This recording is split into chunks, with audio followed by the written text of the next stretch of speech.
안녕하세요. 공부하는 법돌이입니다. 23년 경찰 채용 2차 형사법 문제 39번 기출지문 OX입니다. 지문당 풀이 시간은 3초입니다. 1번 지문입니다. 경찰에서의 진술조서의 기재와 당해 사건의 공판정에서의 같은 사람의 증인으로서의 진술이 상반되는 경우 반드시 공판정에서의 증언에 따라야 한다는 법칙은 없고 그중 어느 것을 채용하여 사실인 정의 자료로 할 것인가는 오로지 사실심법원의 자유심증에 속하는 것이다. 정답은 5입니다. 대법원은 경찰에서의 진술조서의 기재와 당해 사건의 공판정에서의 같은 사람의 증인으로서의 진술이 상반되는 경우 반드시 공판정에서의 증언에 따라야 한다는 법칙은 없고 그중 어느 것을 채용하여 사실인정의 자료로 할 것인가는 오로지 사실심법원의 자유심증에 속하는 것이다. 라고 판시하였으므로 옳은 지문입니다. 2번 지문입니다. 호흡 측정기에 의한 음주 측정치와 혈액 검사에 의한 음주 측정치가 다른 경우에 혈액 채취에 의한 검사 결과를 믿지 못할 특별한 사정이 없는 한 혈액 검사에 의한 음주 측정치가 호흡 측정기에 의한 음주 측정치보다 측정 당시의 혈중 알코올 농도에 더 근접한 음주 측정치라고 보는 것이 경험칙에 부합한다. 정답은 5입니다.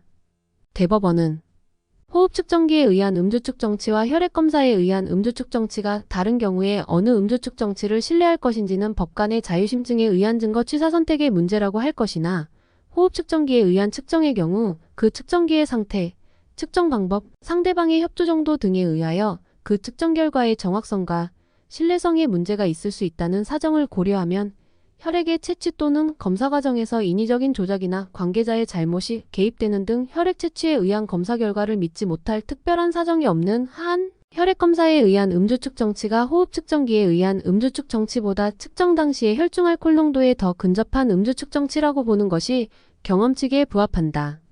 라고 판시하였으므로 옳은 지문입니다. 3번 지문입니다. 성추행 피해자가 추행 즉시 행위자에게 항의하지 않은 사정이나 피해, 신고 시 성폭력이 아닌 다른 피해 사실을 먼저 진술한 사정만으로 곧바로 피해자 진술의 신빙성을 부정할 것은 아니고 가해자와의 관계와 피해자의 구체적 상황을 모두 살펴 판단하여야 한다. 정답은 5입니다.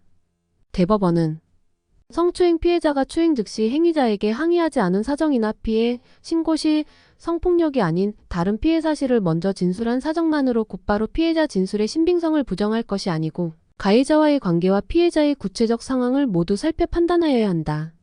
라고 판시하였으므로 옳은 지문입니다. 4번 지문입니다.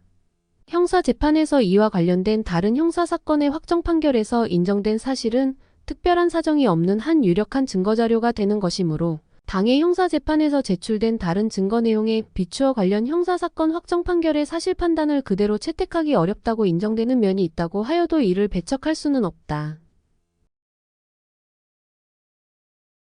정답은 X입니다. 대법원은 형사재판에서 이와 관련된 다른 형사사건의 확정 판결에서 인정된 사실은 특별한 사정이 없는 한 유력한 증거자료가 되는 것이나 당해 형사재판에서 제출된 다른 증거 내용에 비추어 관련 형사사건 확정 판결의 사실 판단을 그대로 채택하기 어렵다고 인정될 경우에는 이를 배척할 수 있다.